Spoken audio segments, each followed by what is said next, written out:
e vamos ler Atos dos Apóstolos. Atos dos Apóstolos, capítulo 22.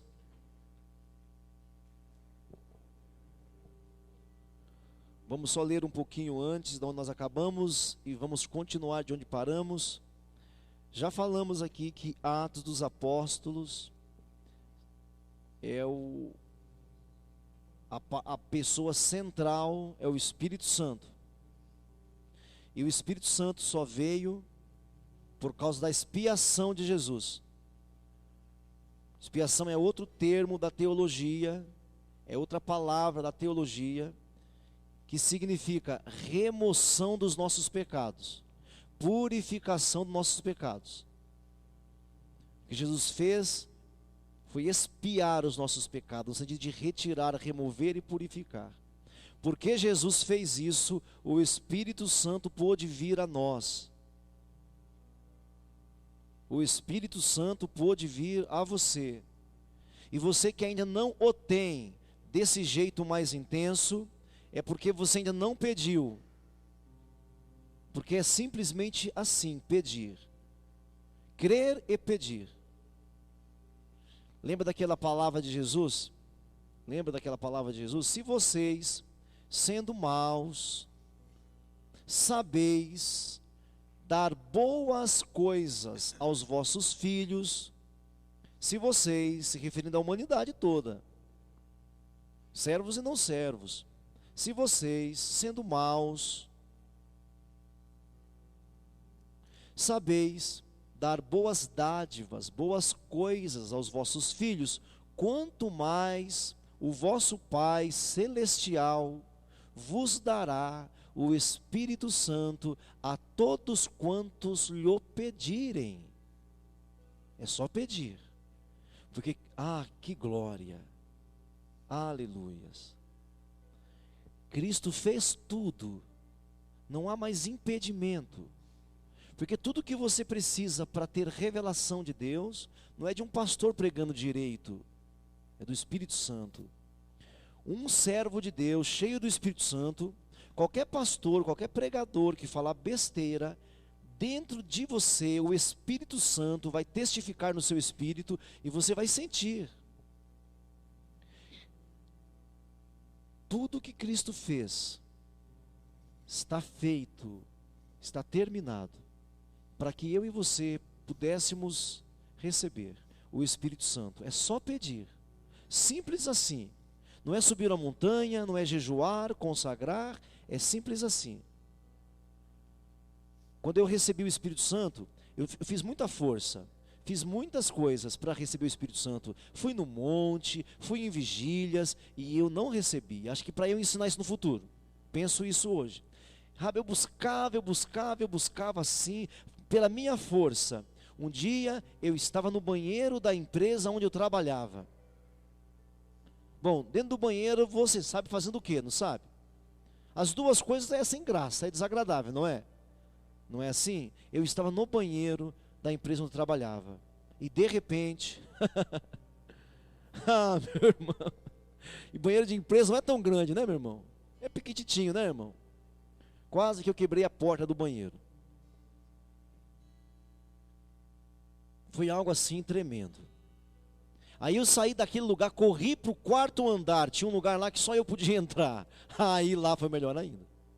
Aí lá eu chutava o papel, rasgava papel, deitava, rolava eu sozinho. Pareceu assim que foi um tempão, porque o Senhor fez aquele tempo durar tanto. Enquanto eu busquei na força, não recebi. Enquanto eu queria entender, mas quando eu apenas pedi, criei e pedi, o Espírito Santo veio sobre a minha vida. E ele já estava comigo antes, só que ele estava assim, meio que sob medida para que eu aprendesse. Eu sentia muitas coisas, mas eu não arrebentava. Não arrebentava, faltava alguma coisa a mais. E de lá para cá, minha vida nunca mais foi a mesma. Já passei por tantas coisas, já cometi bobagens, E às vezes eu chorava tanto pelas bobagens que eu cometia, e eu até achava que o Espírito ia sair. Aí, na minha infância espiritual, eu ficava lá, né? Porque o Davi orou assim, eu orava também, né? Mas havia o Espírito Santo me consolando, me abraçando, me fazendo sentir que Ele estava comigo naquela situação adversa. E sabe por que nós recebemos isso? Por causa do que o Senhor Jesus fez. Livro de Atos é o livro do Espírito Santo, irmãos. É o livro de pessoas cheias do Espírito Santo. É um livro só para isso. Para mostrar servos e servas de Deus, simples, alguns muito letrados, outros totalmente iletrados. Existem alguns aqui que são totalmente letrados, acadêmicos. Mas tem outros aqui que são iletrados. Pedro, Tiago, João, as Marias, todas iletradas. Mas Paulo, Barnabé, Apolo, Timóteo, Silas, Lucas, todos homens acadêmicos. O que quer dizer isso? Que para o Espírito Santo não faz diferença. Para o Espírito Santo, meu irmão, ele corta, seja com quem for. Só resta a você se render a Ele. Não importa se render ao Espírito Santo, mas se render a Ele. Não queira usá-lo.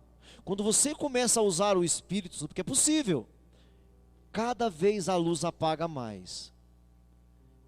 Cada vez a sua carne começa a dominar mais.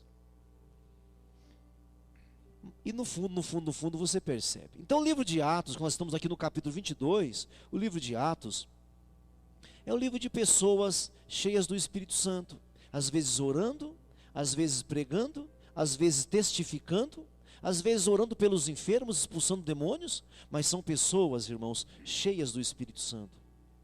Gente, olha para mim aqui, olha para cá. Servos e servas cheias do Espírito Santo expulsam os demônios.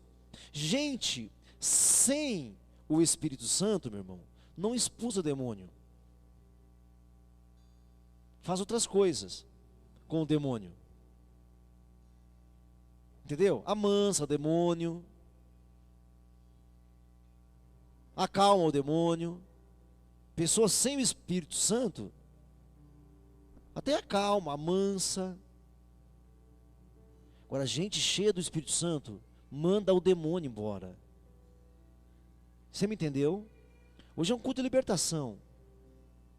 É de libertação. Você só precisa chamar o Espírito Santo. E quando você percebeu que ele está aí, sem grito, sem nada, é só falar: sai da minha vida, bicho.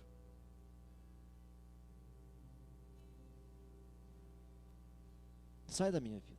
Então o livro de Atos é isso. É o livro de pessoas cheias do Espírito Santo. Amém? Eu vou ler a partir do verso 12. Nós começamos, mas não vou explicar tudo de novo, tá bom? Pode ligar para o meu ventilador? Não vou explicar de novo, só para você se recordar, tá ok? Só para se recordar a partir do versículo 12, nós vamos seguir.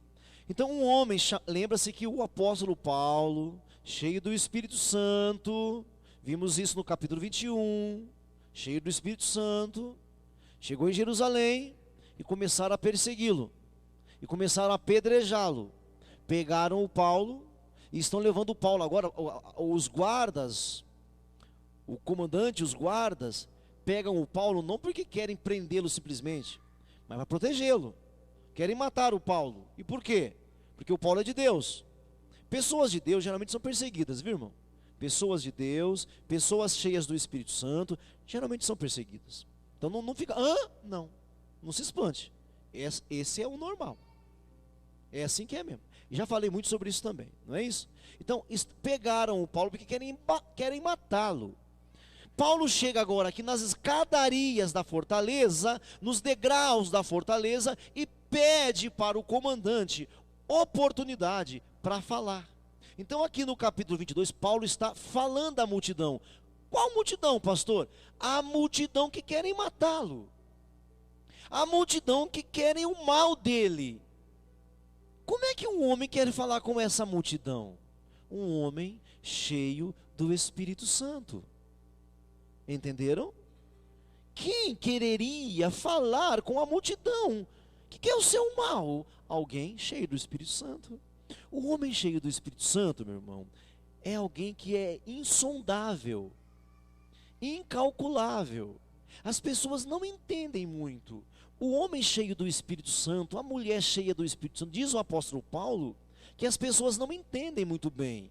As pessoas falam assim, mas como é que ele faz isso? Por que ele faz isso? É igual aqui, olha, por que o Paulo faz isso? Por que ele quer falar com a multidão que quer apedrejá-lo? Por que ele quer falar com a multidão que querem matá-lo?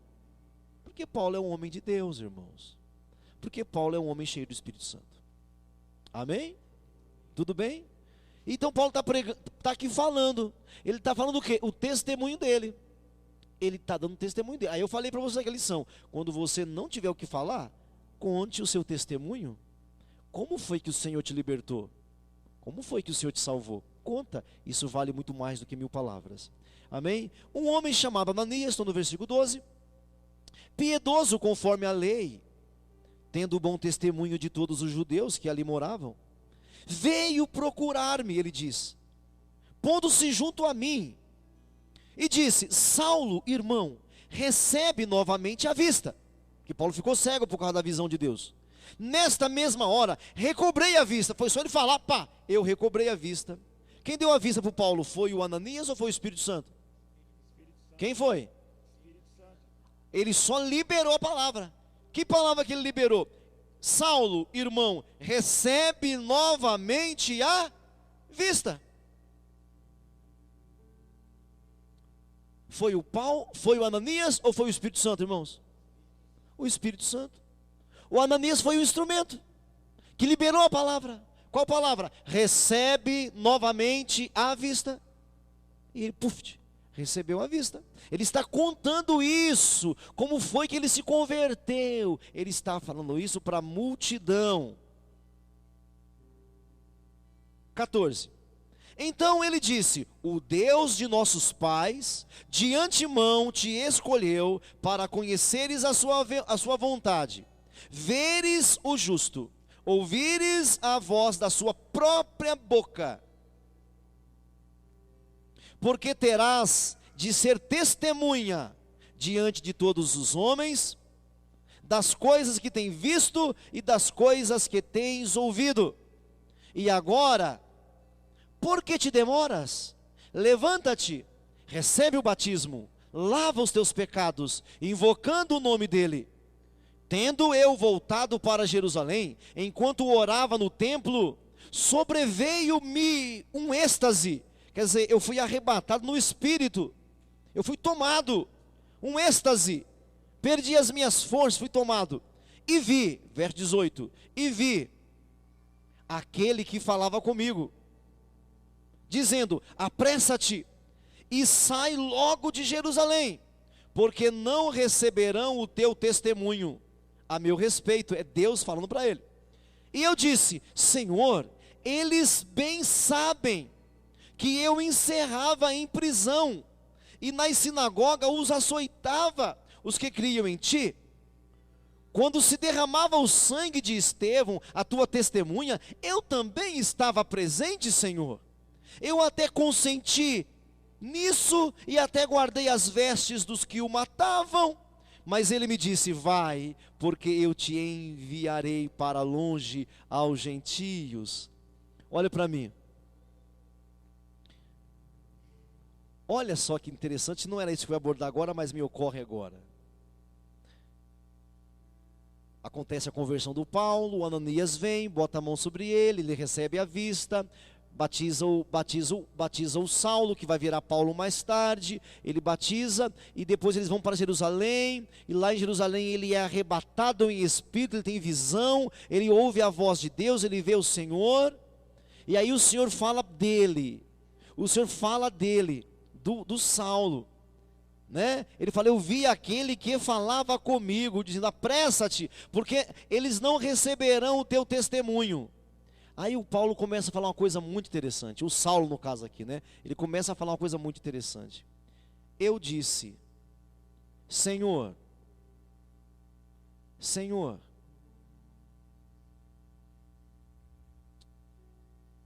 eles bem sabem o que eu fazia. Jesus falou para ele sobre isso aqui? Tem alguém acusando Paulo aqui? Não. Mas o Paulo fala, Senhor, é mais ou menos assim, tem certeza que eu sou o escolhido mesmo? Tem certeza que o Senhor tem um plano na minha vida mesmo? Tem certeza que é comigo mesmo? O Senhor não, é tipo assim, o Senhor não está enganado? Aí ele libera isso daqui, olha. Ele vomita isso daqui. Senhor, eu colocava os cristãos na prisão. Eu, em Jerusalém, os açoitava.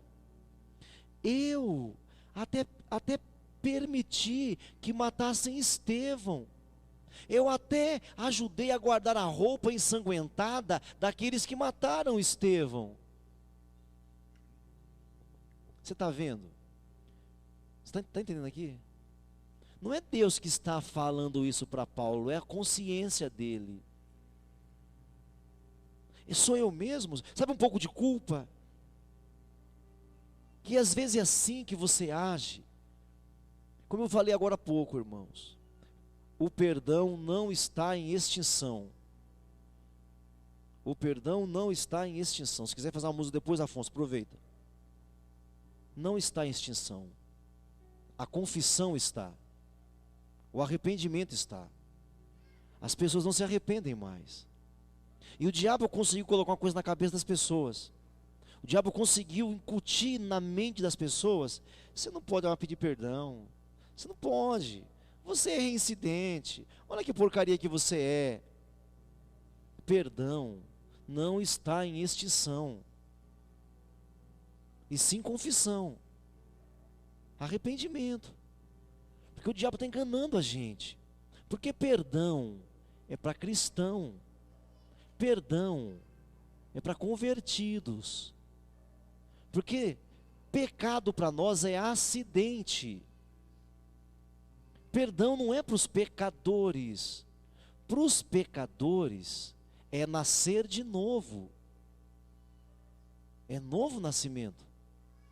Perdão é para nós. Imagina se você fizer um pecador confessar os pecados. Meu Deus do céu, tadinho dele. Está entendendo? Então aqui você vê um pouco de culpa. Mas Deus mesmo não está falando. Deus está falando: Paulo, você é escolhido, eu te chamei, eu te separei. Você vai longe, você vai para muito longe falar a minha palavra. Eu vou te levar para longe. Você vai padecer, vai ter dificuldade, mas eu sou contigo. Olha, e sai daqui porque não receberão o seu testemunho. Paulo parece que é fora do assunto. Ah, Senhor, mas eles sabem que eu perseguia, eu mandava matar os cristãos, eu mandava açoitar os cristãos, eu até guardei a roupa ensanguentada dos que mataram teu servo Estevão. E aí, olha essa resposta de Deus. Olha só, aí depois que ele fala tudo isso, que ele derrama a culpa dele, que ele vomita a culpa dele, verso 21, mas ele me disse: vai, porque eu te enviarei para longe, aos gentios. Em outras palavras, Deus cortou o Saulo no começo da conversa. Está entendendo? Deus não dá combustível para a conversa dele. Ah, que eu fiz isso, que eu fiz aquilo. Então ele me disse, vai, porque eu te enviarei para longe, aos gentios.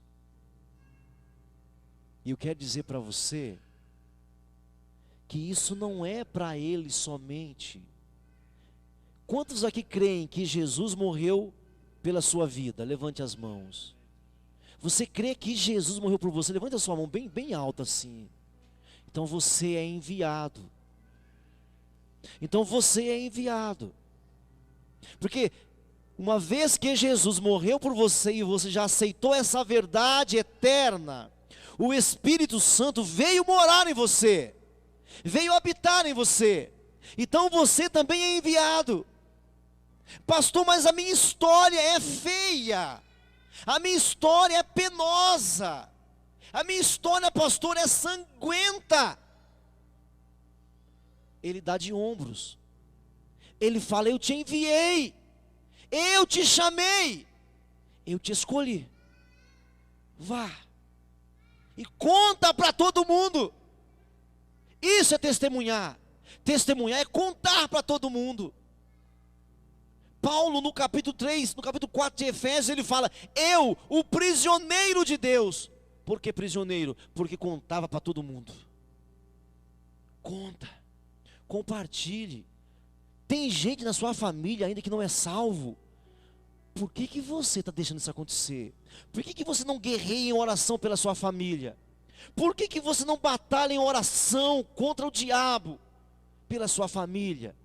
Tem gente na sua casa que não é convertida ainda. Você já fez tudo o que podia fazer, já intercedeu o que podia interceder, já batalhou por eles, já deu seu testemunho N vezes. Não permita isso. Tem amigos íntimos seu que ainda não conhecem o Evangelho. Como é que pode? Não, pastor, eu conheço. Não estou falando do Evangelho, não estou falando de conhecer igrejas evangélicas. Conhecer o Evangelho. Conta, testifique. Culpas todos nós temos, complexos todos nós temos, mas não precisamos continuar com eles. Você não precisa continuar com esses traumas. Se você já entendeu e já recebeu o Senhor Jesus na sua vida, o Espírito Santo veio ou quer entrar em você, e por alguma coisa, por um motivo ou outro, você não está deixando. Você tem uma grande responsabilidade. Uma grande responsabilidade. Mas aí a gente continua.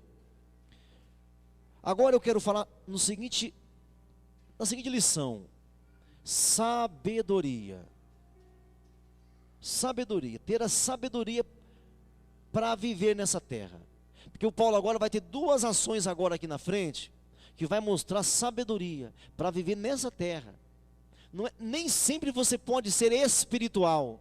Nem sempre você pode ser espiritual. Mas você pode sempre ser sábio. Por isso o apóstolo Paulo, escrevendo aos Efésios, ele diz: vede prudentemente como andais, não como nécios, mas como sábios. Pastor, mas eu sou sábio? Bom, de novo, o Espírito Santo está morando em você, então você é sábio. A sabedoria não é nossa. Sabedoria não é algo do homem, gente. É algo de Deus. Inteligência é nossa. Conhecimento pode ser seu. Inteligência, habilidade. Sabedoria não é algo nosso.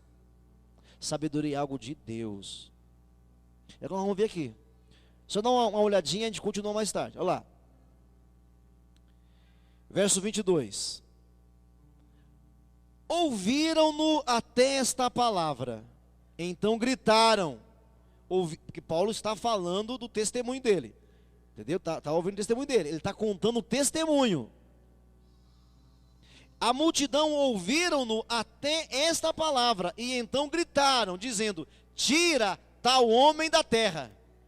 Amém? Voltamos para o nosso assunto? Voltamos ou não voltamos? Voltamos, né? Tá bom, voltamos. Paulo está testemunhando para a multidão nas escadarias da fortaleza. Lembra disso? Ele está testemunhando. E o povo está ouvindo. Quando Paulo chega nesse lugar aqui, no verso 21, eu te enviarei para longe aos gentios. Até esse lugar a multidão ouve. O Saulo, que vai se tornar Paulo, ouve. A multidão grita dizendo: tira tal homem da terra, porque não convém que ele viva. Ora, estando eles gritando, arrojando de si as suas capas, atirando poeira para os ares, que era um costume que os judeus tinham. Quando os judeus queriam se revoltar com alguma coisa, se rebelar, mostrar a sua ira, eles rasgavam as vestes de cima e jogavam pó na cabeça. Era uma mania deles. Jogavam a terra para cima.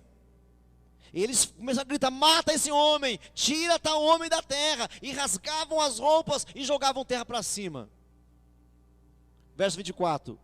Ordenou então o comandante que Paulo fosse recolhido à fortaleza, e que sob açoite, fosse interrogado para saber por que motivo assim clamavam contra ele. Tudo bem até aqui? Vocês estão me entendendo?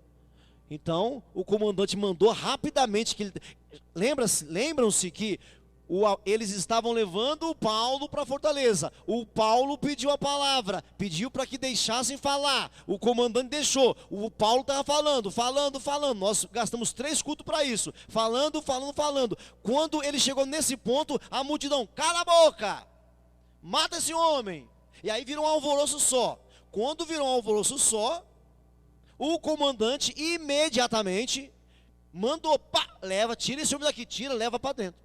E mandou dar uns açoites nele. Mandou açoitá-lo e guardar, por causa da multidão ali que viria contra eles todos. Entendeu? Então aí, interrogado para saber por que motivo. O comandante queria saber por que queriam matar o homem. Um homem letrado, homem que falava várias línguas, ele sabia disso. Por que queriam matar o homem? O comandante está intrigado. O comandante não é religioso. Não é nas fortalezas do templo aqui. É nas fortalezas onde o governador ficava mesmo. Por que querem matar o Paulo? O comandante não sabe. Verso 25. Quando o estavam amarrando com correias, disse Paulo ao centurião presente: ser-vos-á, Paulo está perguntando, ser-vos-á porventura lícito, quer dizer, seria correto, é isso que significa, seria correto açoitar um cidadão romano sem ser condenado? É aqui que está a sabedoria. Eles dão uns açoites no Paulo, amarram o Paulo, tá levando para dentro e vão açoitá-lo mais. Paulo abre a boca. É certo? É justo? É legal açoitar um cidadão romano? Paulo está reivindicando direitos que ele tem. E aqui nesse ponto é muito importante você parar. Porque quando Jesus foi levado para esse mesmo julgamento, Jesus não abriu a boca. Por que Paulo está abrindo? Seria o Paulo covarde? Lógico que não. Quando quiseram crucificar o Pedro não, falou assim: não, crucificar igual meu mestre, não. Aí crucificaram o Pedro de cabeça para baixo. O Paulo não está querendo passar pelas dificuldades? Não, senhora, não, senhor. Jesus, quando foi levado ao julgamento, perguntaram um monte de coisa para ele. Ele, a maior parte do tempo, calado. Não se defendeu, nunca se defendeu. Porque Jesus disse que ninguém tiraria a vida dele, ele mesmo a daria. Ele mesmo a deu. Ninguém tirou a vida de Jesus. Ele deu a vida dele. Ele entregou a vida dele. Ele disse: a minha vida ninguém toma de mim, eu mesmo a dou. Ele disse isso. Ou não disse isso? Ou vocês nunca leram isso na Bíblia? Ele disse: a minha vida ninguém tira. Perante o Pilatos, ele falou uma coisa. O Pilatos começou assim a se orgulhar. O Pilatos começou assim vai descer, dizendo: eu tenho poder, eu posso tirar a sua vida e dar a sua vida, eu posso te soltar e te prender. Jesus falou: nenhum poder você teria sobre mim se o meu Pai não te concedesse. Amém, irmãos? Ninguém tirou a vida de Jesus, ele a entregou. Ai daquele que a entregou, ai daquele que o crucificou, mas ele a entregou. Aqui o Paulo, ele está reivindicando direito. Será que ele espera coisas mais suaves? Não, irmãos. propósitos, planos. O plano de... Jesus nunca escreveu nada. Nunca. Nunca escreveu nada. Não deixou nada escrito. Porque o plano de Deus não era escrever alguma coisa. Não era isso. Não era esse o plano. O plano, desde o começo, era Jesus vir e morrer pela humanidade. Por todos. Esse era o plano. O alvo dele não era montar 12 homens, formar 12 homens, escrever muitas coisas. Não escreveram sobre ele, ele mesmo não escreveu nada. Porque o alvo dele, se ninguém escrevesse, ainda assim o evangelho estaria aqui. Então aqui não é que o Paulo agora não quer os espinhos, não é isso não, porque ele vai enfrentar espinhos mais tarde, ele vai dizer isso mais tarde.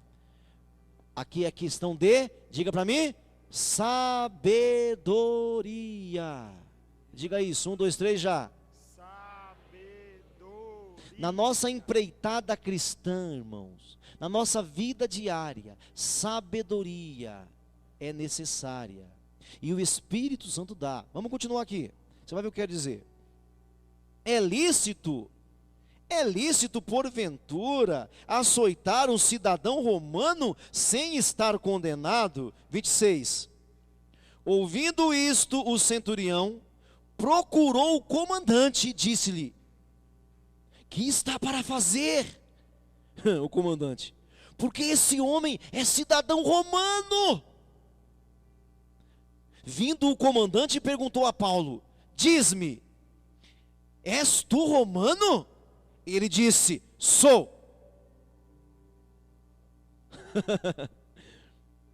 Respondeu-lhe o comandante: a mim me custou grande soma de dinheiro este título de cidadão.